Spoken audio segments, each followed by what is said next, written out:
So I'm going to share my screen. I'm very sorry I couldn't be with you there in Budapest. It could have been my pleasure. So I'm going to talk about strengthening the public collection for a changing world. Now you should be seeing my screen, I guess. I'm ronique Leroi. I work in the French Ministry of Culture, and I'm part of a department dedicated to digital and policies for digital.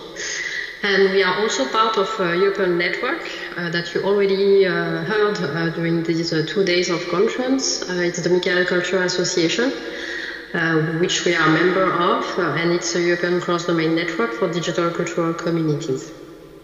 So you have the details to reach out to them, and here is an overview of their main activities related to digital cultural heritage, also focusing on education, climate action, innovation, heritage preservation, even societal changes. So some words about AI. So this is kind of a trending topic nowadays, but we also have to be aware that it's something that exists for some decades now. This is not something new, but how it reached out and it is available for public audiences, now it's got scary because it's anyone can do anything with AI. I think it is also in the common visioning and the movies, the creative production that kind of comforted us in being scared of AI.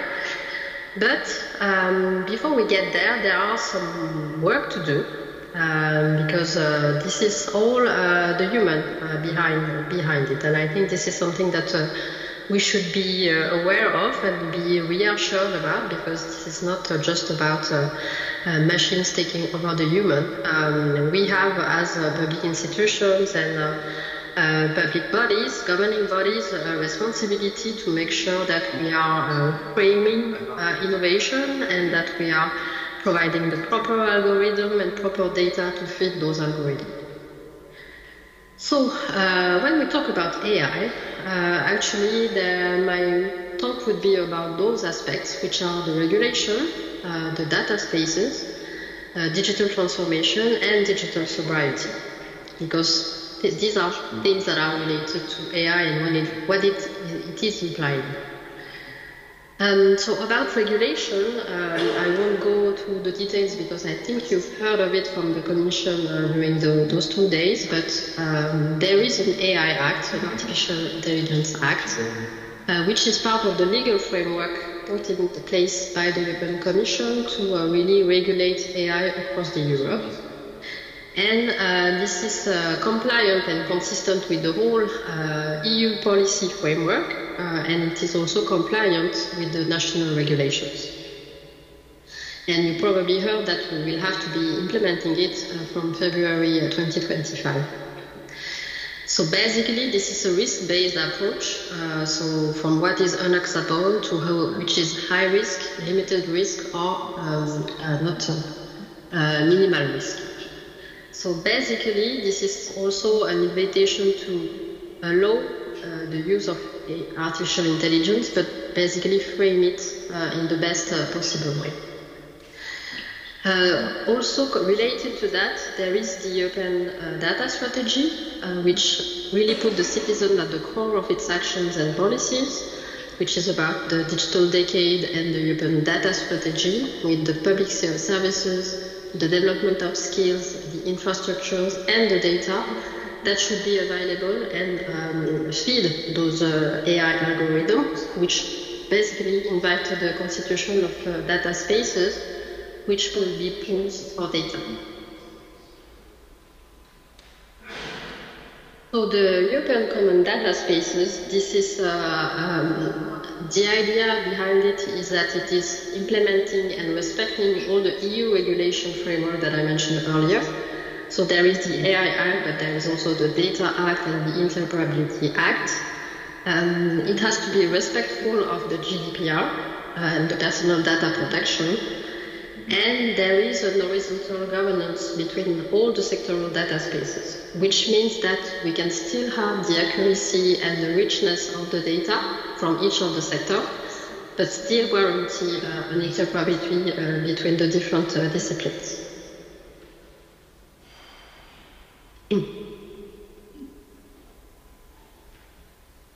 So you can see in this slide the various data spaces that are under deployment and creation currently.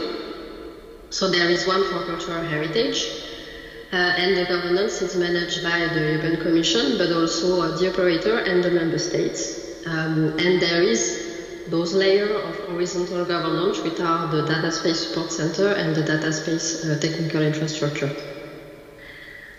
So the idea of these common data spaces is really to promote the sharing of data and the sharing of content, basically to be able to train algorithm or to be able to access data, the more usable it is, reusable.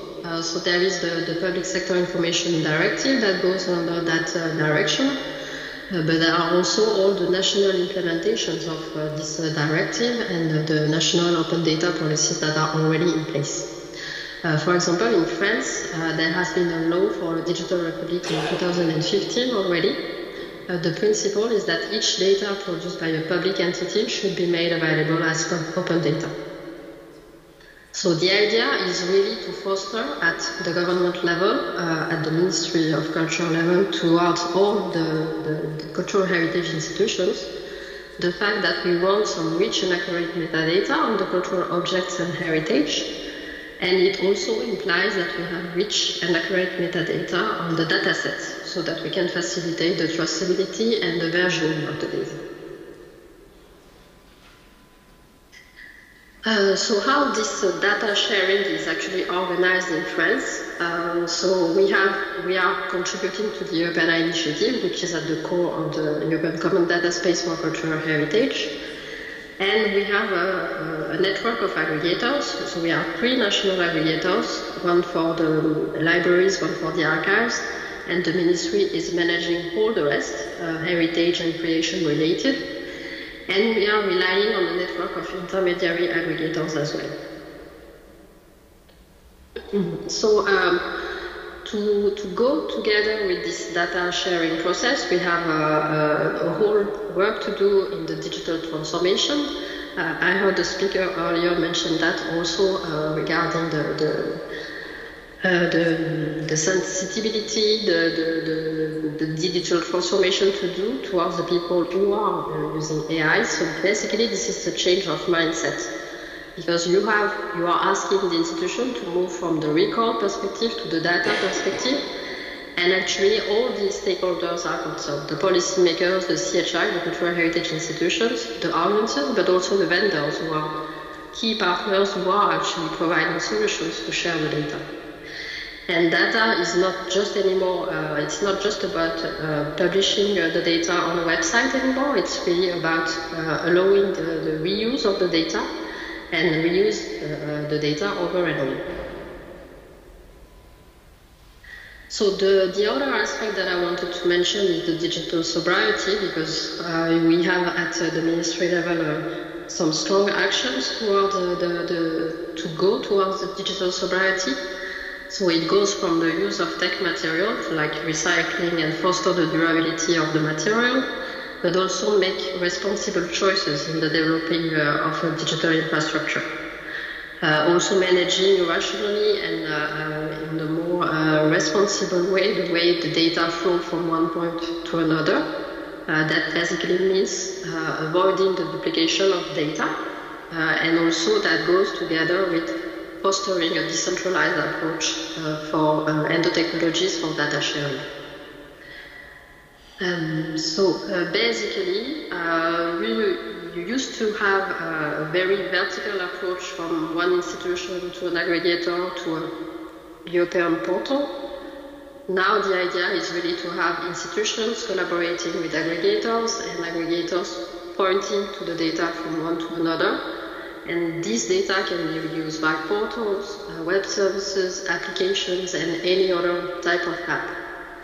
basically you are not creating one data for each of the applications, and this is something that is sustainable and that can be reused by people browsing information on a website, and algorithm AI tools.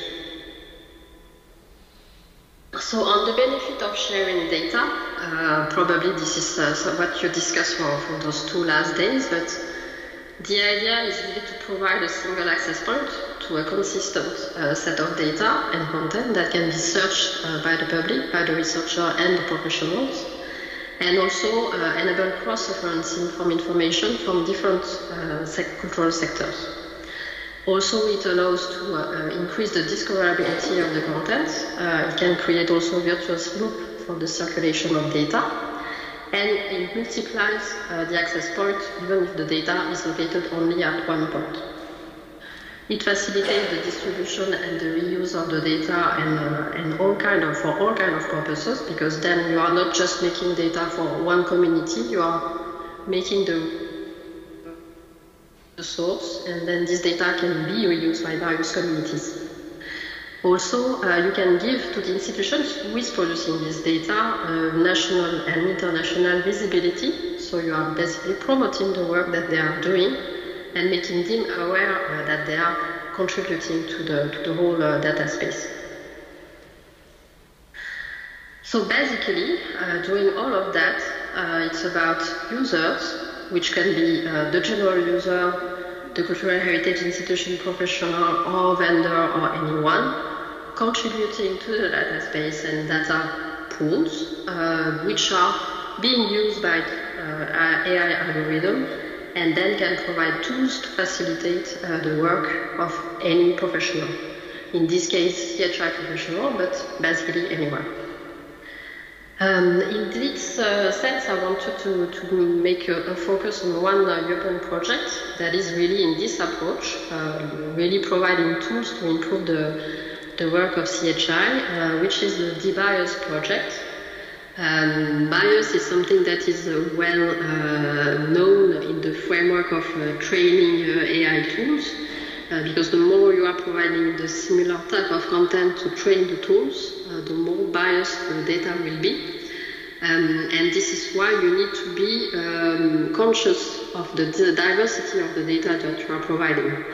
You have to be also aware of the language you're providing the data in. So DBIOS is one methodology and one approach on how you can share the data and how you can leverage those bias. So basically, this is a project that started in January 2023 and it is going to end in December this year. The idea is really to promote a more inclusive and up-to-date approach to describe the cultural collections. It is funded under the Digital Europe program, and the idea is to rely on AI to detect the offensive terms and provide some contextual information on the problematic background. This is not about rewriting or censoring the description and the metadata of the cultural objects. It's really about providing the context so that the user can understand in a better way and not be shocked or offended by what is available there. The idea is also to foster the conversation with the minoritized community, so actually they can be involved in the creation of the vocabularies and also have some crowdsourcing campaigns so that we can validate this approach and the terms that have been detected. So there has been 3 main categories of bias that has been identified in the context of the project. So migration and colonial past, gender and sexual identity, ethnicity, and ethno-religious identity. So the idea of the tool is that the tool and the methodology can be actually replicated and used by all the data spaces. It can be implemented at the European platform level, the data space for cultural heritage, but also at each aggregator perspective. So really it is the idea of making this available as a standalone tool so that then it can be used by any member or any professional. So there is also like we mentioned about the digital transformation, the capacity building that goes with it, because really it's about empowering the cultural professionals with training events and also ensure the long-term impact and the adoption of the results from the project by the professionals.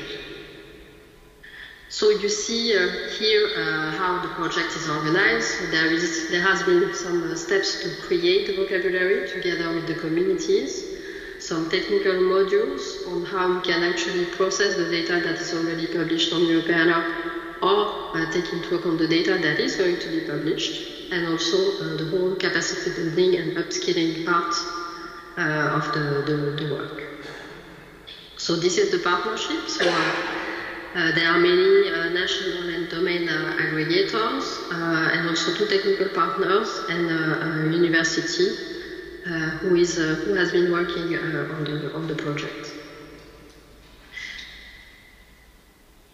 So basically, where the AI is doing its magic is that you basically go from a spreadsheet list of terms, where you can really put the terms that can be offensive or controversial. You list them, we documented them with sources, definition from dictionaries or any other vocabularies, and we kind of mentioned the fact that it is obsolete or it can be sensitive.